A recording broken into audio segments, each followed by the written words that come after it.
आज हम पढ़ेंगे ईवीएस का यूनिट 2। इससे पहले यूनिट 1 आ चुका है और इन यूनिट 2 का जो नाम है वो है प्राथमिक स्तर पर पर्यावरण अध्ययन पाठ्यक्रम, EVS curriculum eight primary level. तो प्राइमरी लेवल पर हमारे ईवीएस का करिकुलम कैसा है, किस तरह से तैयार किया गया है, बेसिकली ये यूनिट उसी के ऊपर है। तो बहुत ज़्यादा मुश्किल नहीं है, इजी सा यूनिट है, तो पढ़ते हैं। ठीक है, पहला जो टॉपिक आपका आता है इस यूनिट में वो है प्राथमिक स्तर पर पर्यावरणीय पाठ्यक्रम का क्षेत्र। कि प्राइमरी लेवल पर जब हम बच्चे को पढ़ाने के लिए जाते हैं ईवीएस, तो फिर जो पाठ्यक्रम है, करिकुलम है, उसके क्या क्या क्षेत्र हैं, उसमें क्या क्या चीजें हैं। तो सबसे पहले बात करेंगे राष्ट्रीय पाठ्यचर्या 2005 की, जिसमें ये कहा गया कि पर्यावरण अध्ययन को सभी प्राथमिक कक्षाओं में अनिवार्य कर दिया जाए। जितनी भी प्राइमरी लेवल की क्लासेस हैं उसमें इसको जो है अनिवार्य कर दिया।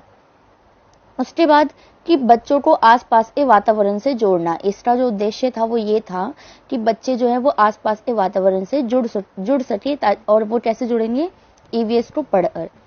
अब हम पढ़ते हैं उद्देश्य। ये अलग से क्वेश्चन में पूछा जाता है कि प्राथमिक स्तर पर जो है पर्यावरण का क्या उद्देश्य है, तो ये बहुत ही इंपॉर्टेंट है। इसके अंदर आएगा कि उद्देश्य जो है प्राकृतिक, सामाजिक और सांस्कृतिक वातावरण के मध्य संबंध स्थापित कर पाता है बच्चा। दूसरी बात कि चारों ओर की दुनिया के प्रति जिज्ञासा उत्पन्न करना। तीसरा, गतिविधियों द्वारा ज्ञानात्मक कौशल को अर्जन करना। और सबसे इम्पोर्टेंट, पर्यावरणीय समस्याओं के प्रति जागरूकता लाना। तो ये कुछ उद्देश्य थे। इसके बाद पाठ्य सामग्री का चुनाव किस तरह से किया गया है, तो इस चुनाव में जो है ना बेसिकली 6 बातों का ध्यान रखा गया है। इन 6 ही चीजों के इर्द गिर्द हमारा जो ईवीएस है वो घूमता है प्राइमरी लेवल का। पहला परिवार और मित्र, काम, खेल, जीव, पौधे। दूसरा भोजन, तीसरा आश्रय, चौथा जल, पांचवा यात्रा और छठा चीजें जो हम बनाते हैं या फिर करते हैं। तो कुछ बातें और मैं बताना चाहूंगी कि वास्तविक लोड व उनके अनुभव से जुड़े हुए पाठों को भी जोड़ता है ईवीएस। प्राइमरी लेवल का जो हम ईवीएस पढ़ाते हैं उसमें कुछ पाठ जो होते हैं वो रियल जो लोड हैं उनसे इंस्पायर्ड होती हैं या जुड़ी हुई होती हैं। एग्जाम्पल के लिए क्लास 4 की एक कहानी है अनीता तथा मधुमक्खियां, जहां पर किसी रियल कहानी को दिखाया गया है ताकि बच्चा जो है वो ज्यादा जुड़ सके और संवेदनशील हो सके उसके प्रति।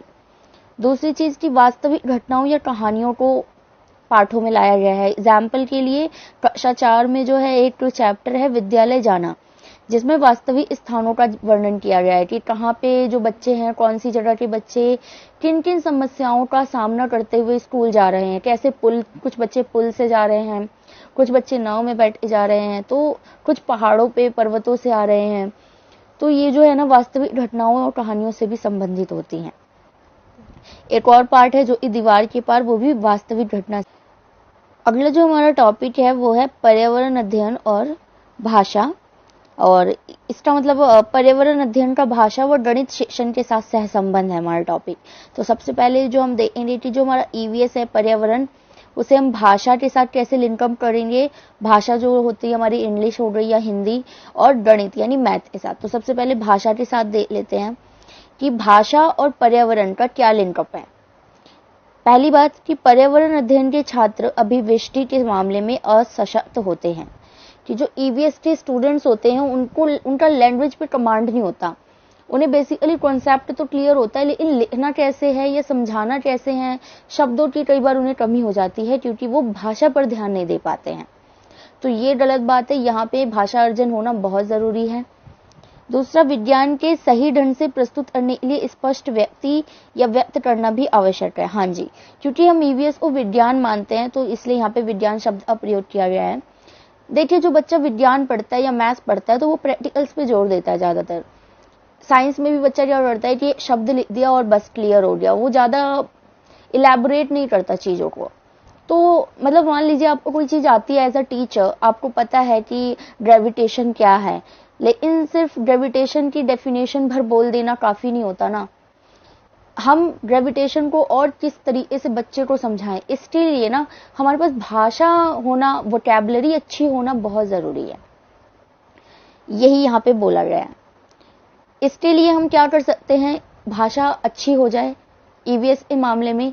इसके लिए हम क्या कर सकते हैं, आविष्कारों पर निबंध लिखवा सकते हैं बच्चों से कि जो आविष्कार हुए हैं ईवीएस में या साइंस में, उनके ऊपर निबंध लिखो, क्योंकि निबंध जो है वो पूरा प्योर थ्योरेटिकल होता है। तो जब उसे लिखेगा बच्चा तो उसका कहीं ना कहीं लैंग्वेज भी स्ट्रांग होगा। और क्या करवा सकते हैं, एक वैज्ञानिक के जीवन इतिहास का विवरण लिखना। है वैज्ञानिक का नाम दे दिया, वो तो साइंस से रिलेटेड है ना, वो तो ईवीएस से जुड़ा हुआ है ना वैज्ञानिक, उसके जीवन के ऊपर लिख लाओ पूरा 2-3 पेज। और अभिव्यक्ति समीक्षा हेतु विज्ञान के छात्रों में संलग्न रखना कि बच्चों जो विज्ञान के बच्चे हैं या ईवीएस के बच्चे हैं उनको भी अभिव्यक्ति समीक्षा यानी कि जहाँ पे भी अभिव्यक्ति का कार्यक्रम चल रहा हो वहां पे उनको भी संलग्न कराएंगे, जोड़ेंगे। और वैज्ञानिकों की जीवनियां पढ़ना, जितने भी हमारे वैज्ञानिक हुए हैं, साइंटिस्ट हुए हैं, उन सब की जो बायोग्राफीज वगैरह हैं वो हम पढ़ने के लिए दे सकते हैं। एक ऑप्शन हो सकता है जिससे भाषा पर स्ट्रांग कंट्रोल आ जाएगा बच्चों का। तो ये था हमारा भाषा के साथ लिंकअप ईवीएस का। अब बात करेंगे गणित की। तो पर्यावरण अध्ययन और गणित, इन दोनों में क्या सहसंबंध है तो देख लीजिए। गणित ने वैज्ञानिक नियमों को सुदृढ़ किया है। जो वैज्ञानिक नियम है, बात यहाँ पे हो रही है सीधे सीधे फिजिक्स की, जिसमें हम न्यूमेरिकल्स भी सॉल्व करते हैं। तो गणित अगर नहीं होता तो क्या वहां पे न्यूमेरिकल सॉल्व हो पाता? क्या हम साइंस के जो इक्वेशंस है वो निकाल पाते? नहीं। तो विज्ञान शिक्षण हेतु गणित की पृष्ठभूमि आवश्यक है। अगर आप विज्ञान या ईवीएस पढ़ रहे हो तो आपका ये बेसिक मैथ जो है वो क्लियर होना चाहिए। रासायनिक समीकरण, भौतिक विज्ञान जो होता है, वही मैं जो फिजिक्स की बात कर रही हूँ उसी की बात हो रही है यहाँ पे। और दोनों विषयों के बीच समन्वय होना आवश्यक है, मैथ में भी और पर्यावरण में भी, ठीक है, क्योंकि दोनों जुड़े हुए हैं। अगला टॉपिक है पाठ्य सहगामी क्रियाओं द्वारा सीखना। अब पाठ्य सहगामी क्रियाएं क्या होती है? को करिकुलर एक्टिविटीज, यानी जो हम पढ़ाई के साथ साथ दूसरी एक्टिविटीज बच्चों से कराते हैं उसके द्वारा भी बच्चे सीखते हैं। अब हम कौन कौन सी एक्टिविटीज करा सकते हैं यहाँ पे वो इंपॉर्टेंट है। पहला, नाटक मंचन अभिनय, आप ये मंच पर करा सकते हो। वाद विवाद डिबेट्स करा सकते हैं हम, कोई भी ईवीएस का टॉपिक ले लिया और डिबेट करा दी। कहानी वाचन या कहना, कोई कहानी किसी रियल इंसिडेंट से जुड़ी हुई। गीत रचना, भ्रमण, हम कहीं किसी हिस्टोरिकल या किसी भी अच्छी जगह पे अभ्यारण्य में घुमाने ले जा सकते हैं बच्चों को। खेल व खेल प्रतियोगिताएं भी कर सकते हैं, ठीक है। इसका महत्व क्या होगा कि क्रिया द्वारा बच्चा सीखेगा। इन सब में या जो क्रियाएं होंगी उसके द्वारा बच्चा सीखेगा। जीवन संबंधी शिक्षा बच्चे को मिलेगी, स्वाभिविकता आ जाएगी और व्यक्तिगत भिन्नता का सिद्धांत भी यहाँ पे काम करेगा। मान लीजिए कुछ बच्चे जो है इंटरनल एग्जाम्स में तो अच्छा नहीं लिखते, लेकिन को करिकुलर एक्टिविटीज में वो बहुत अच्छा पार्टिसिपेट कर लेते हैं, है ना। तो ये चीजें जो होंगी महत्वता रखती हैं ईवीएस में। अगला टॉपिक है, मतलब थोड़ा अलग ही टॉपिक आ गया है हमारे इस यूनिट की बात की जाए तो। यूनिट मतलब नाम तो प्राइमरी लेवल का पाठ्यक्रम था, लेकिन ये कुछ अलग ही टॉपिक आ गया है, पर अब जब सिलेबस में है तो हमें पढ़ना होगा। टॉपिक है स्मरणोत्सव, राष्ट्रीय और अंतर्राष्ट्रीय दिवस। यानी जो हमारा पूरा कैलेंडर है एक साल का, उसमें हर महीने में कौन कौन से ऐसे दिन आते हैं जो हमें स्मरण रखने होते हैं, याद रखने होते हैं। तो अगर एक एक करके याद किया जाए ना तो एक महीने का याद रखना भी बहुत मुश्किल है, क्योंकि हर महीने हर दिन कोई ना कोई डे होता ही है, कई बार हमें मालूम भी नहीं होता। तो यहाँ पे मैंने सारे नहीं लिखे, हर महीने के 1, 2, 3 जो ज्यादा इंपॉर्टेंट है, ईवीएस से रिलेटेड है, सिर्फ उन्हीं को इंक्लूड किया है। और मेरे ख्याल से अगर आप इतना याद कर लेते हैं और लिख लेते हैं तो बहुत होगा, इनफ होगा। और इसका मैंने क्वेश्चन पेपर भी देखा तो क्वेश्चन भी कुछ खास इससे रिलेटेड आया हुआ नहीं था इस टॉपिक से, लेकिन मैं कह रही हूँ बार बार कि सिलेबस में है तो हमें पढ़ना है। पिछली बार नहीं आया, क्या पता इस बार आ जाए, है ना। तो हमें कम से कम हर महीने के 1 और 2 तो पता ही होने चाहिए। जैसे बात करेंगे जनवरी से और जाएंगे दिसंबर तक। तो जनवरी में सबसे पहले बहुत ही, ये तो सबको याद होगा, 26 जनवरी को आता है हमारा गणतंत्र दिवस। उसके बाद 27 को आता है प्रलय पीड़ितों की स्मृति में स्मरणोत्सव का अंतर्राष्ट्रीय दिवस, जो बहुत ही कम लोगों को पता होगा। तो आप इसे ऐसे याद रखेंगे ना, 26 जनवरी के तुरंत बाद 27 जनवरी आ जाएगी, है ना, और उस दिन ये वाला डे मनाया जाएगा। बात करते हैं फरवरी की, तो 4 फरवरी को कैंसर दिवस आता है। 6 को स्त्री जननांग विकृति और शून्य सहिष्णुता अंतर्राष्ट्रीय दिवस आता है। 13 को विश्व रेडियो दिवस। 20 फरवरी को सामाजिक न्याय की अंतर्राष्ट्रीय दिवस और 21 फरवरी को अंतर्राष्ट्रीय मातृभाषा दिवस। तो ये कुछ इंपॉर्टेंट दिवस हैं, इन्हें जरूर याद कर लें आप। मार्च की बात करेंगे, 8 मार्च को शून्य भेदभाव दिवस, बहुत जरूरी है। 3 को विश्व वन्य जीव दिवस और 8 को अंतर्राष्ट्रीय महिला दिवस, जो ये अभी अभी गया है। 20 तारीख को खुशी का अंतर्राष्ट्रीय दिवस, 21 को वन या पेड़ अंतर्राष्ट्रीय दिवस, आप राष्ट्र और अंतर्राष्ट्रीय जरूर देख लें। 22 को विश्व जल दिवस। ठीक है, आगे चलते हैं अप्रैल में, तो यहाँ पर आता है 2 को विश्व ऑटिज्म जागरूकता दिवस, 6 को खेल का अंतर्राष्ट्रीय दिवस, 7 को रवांडा नरसंहार शिकार लोगों के स्मरण का दिवस, 7 को विश्व स्वास्थ्य दिवस और 22 को अंतर्राष्ट्रीय माँ पृथ्वी दिवस।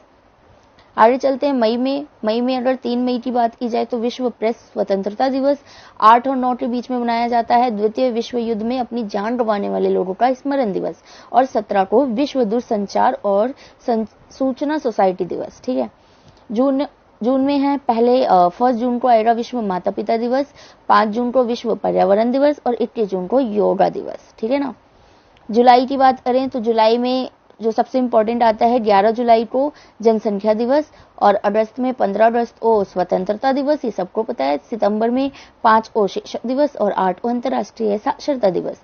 अक्टूबर में 2 अक्टूबर को महात्मा गांधी जी की जयंती होती है, तो उस दिन हम मनाते हैं अहिंसा अंतर्राष्ट्रीय दिवस, और 5 को विश्व शिक्षक दिवस भी मनाते हैं।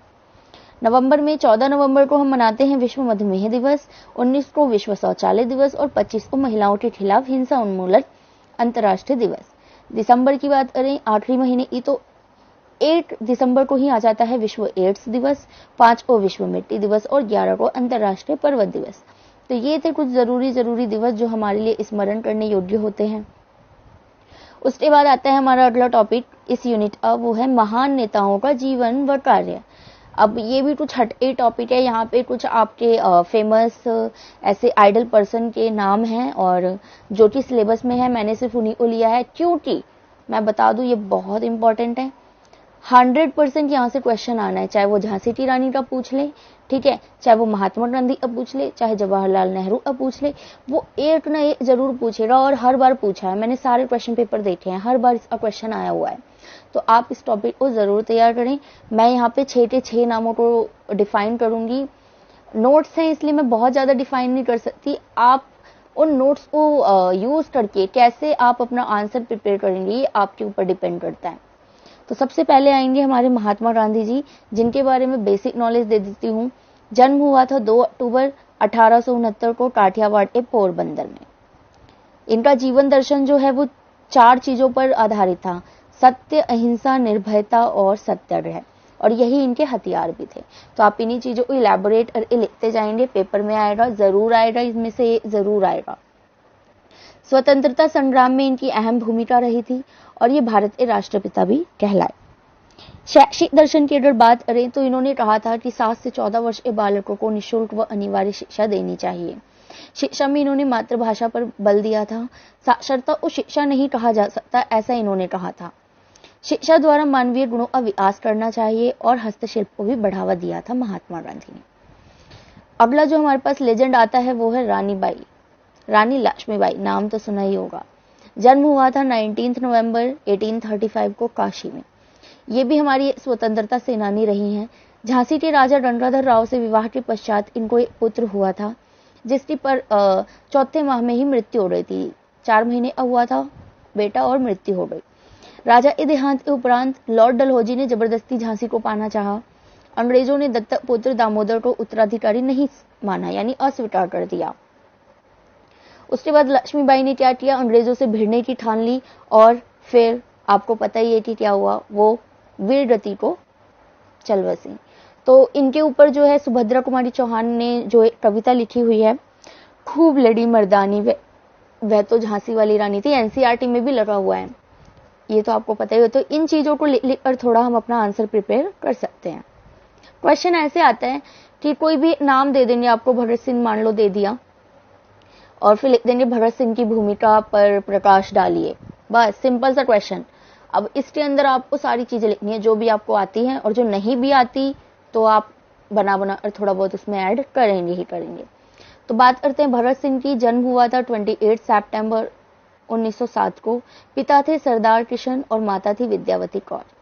ये क्रांतिकारी गतिविधियों में सम्मिलित रहने वाले थे, और जब जलियांवाला बाग हत्याकांड हुआ था तब भी ये थे, और इन्होंने मतलब इसका जो है जलियांवाला हत्याकांड जो हुआ था, तो इन्होंने बहुत ज्यादा रोष दिखाया था अंग्रेजों के खिलाफ।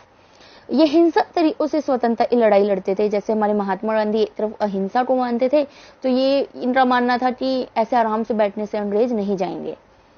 क्रांतिकारी दलों के ये नेता बने और सावरकर की किताब 1857 में जो आई थी और किताब का नाम था स्वतंत्रता संग्राम की पहली क्रांति।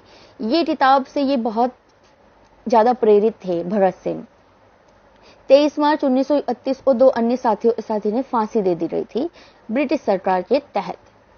अगले जो हमारे लेजेंड हैं वो है पंडित जवाहरलाल नेहरू। जन्म हुआ था 14 नवंबर 1889 को इलाहाबाद में। पिता मोतीलाल नेहरू और माता स्वरूप रानी। इनका जो जन्म हुआ था वो बहुत ही संपन्न, अति संपन्न परिवार था, मतलब पैसों की कोई कमी नहीं थी इन्हें। भारत की स्वतंत्रता के लिए इन्होंने बचपन से ही बहुत ज्यादा प्रेरित थे ये। 1950 में लंदन में ये शिक्षा के लिए भेजे गए और 1917 में 1950 में वो लंदन रहे थे और मतलब वो ना लॉ वगैरह की पढ़ाई कर रहे थे। यस, तो इसलिए वो लंदन, ये यहाँ पे बेसिकली ये बताना चाहते हैं कि उनके पास उस समय भी इतना पैसा था कि वो लंदन जाके पढ़ाई कर रहे हैं। ठीक है। 1917 में इनका विवाह हुआ था कमला कौल से और फिर गांधी जी से मिलने के बाद राजनीति में शामिल हो गए थे हमारे पंडित जवाहरलाल नेहरू। ये पश्चिमी सभ्यता को फिर इन्होंने त्याग दिया और देश प्रेम से ओतप्रोत हो गए थे। इनकी पुस्तक भी है एक, भारत की खोज, एनसीईआरटी में लगी हुई थी और 27 मई 1964 को तबीयत खराब होने की वजह से फिर इनकी मृत्यु हो गई थी। आगे चलते हैं, हमारे अगले लेजेंड हैं डॉक्टर भीमराव अंबेडकर। जन्म हुआ था 14 अप्रैल 1891 मध्य प्रदेश में। पढ़ने में हमेशा से ही होशियार थे, बचपन से ही होशियार थे। आपने इनके बारे में और भी पढ़ा होगा, अगर इन्हें डीपली पढ़ना हो तो इनके ऊपर काफी सारी किताबें लिखी हुई हैं, खुद इनकी लिखी हुई काफी किताबें हैं। तो बचपन में ही ये जाति और भेदभाव का सामना कर चुके थे। आप जानते ही हैं कि दलितों के लिए इन्होंने कितना कुछ किया था, जैसे महात्मा गांधी ने हरिजनों के लिए किया। तो छुआछूत व अस्पृश्यता जो कि दलितों को सहना पड़ता था वो इन्होंने खुद फेस किया हुआ था। आगे की पढ़ाई इन्होंने छात्रवृत्ति से की थी जो इन्हें मिलती थी और इन्होंने अपना पीजी कोलंबिया में किया था। भारतीय संविधान के निर्माता थे हमारे भीमराव अंबेडकर जी और पहले भारतीय विदेश जाकर अर्थशास्त्र में पीएचडी करने वाले। ठीक है। इनके पास कुल 32 डिग्रियां थी और 9 भाषाओं में ये निपुण थे। हिंदू से इन्होंने बौद्ध धर्म में परिवर्तन कर लिया था क्योंकि ये हिंदू धर्म को नहीं मानते थे। इनकी मृत्यु हो गई थी 6 दिसंबर 1956 को और ये आज भी हम इन्हें बहुत याद करते हैं। इनके ऊपर काफी सारी किताबें लिखी हुई हैं, कविताएं लिखी हुई हैं, दलित आत्मकथाएं हैं। आप पढ़ेंगे तो आप बहुत प्रभावित होंगे और मैं तो यही कहती हूँ कि सिलेबस के लिए तो आप ये सब पढ़ते ही हैं, जो भी हमारा सिलेबस है, टॉपिक है। इसके अलावा साहित्य पढ़ना भी बहुत जरूरी है। बाकी ठीक है, तो ये यूनिट यहाँ पे खत्म होता है और इसका और कोई टॉपिक नहीं है, सारे टॉपिक इसमें कंक्लूड है।